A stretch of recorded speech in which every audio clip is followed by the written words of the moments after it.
Jesam li položila kurs, Herr Kraus? Dozvolite da vam predstavim moju saradnicu, Fräulein Vera Pešić. Drago mi je. Ova žena je opasan agent Reicha. Ne možemo da pustimo nacističke špijunčine da nam tek tako vršljaju po našoj državi. Zato te još jednom pitam. Kako si upoznala Karla Krausa? Imaš još dosta toga da naučiš, Šac.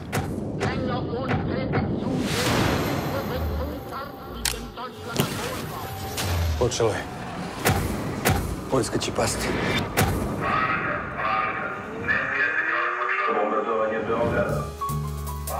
Ja bar mislim da sam na pravoj strani.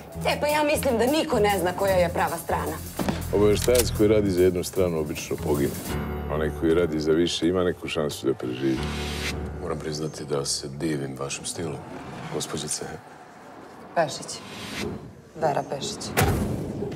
Jesi li i dalje u kontaktu s Englezima?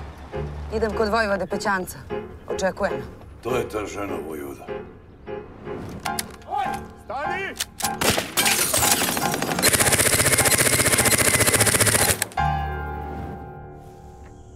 Imamo li dogovor? Opasna si ti žena, Vera.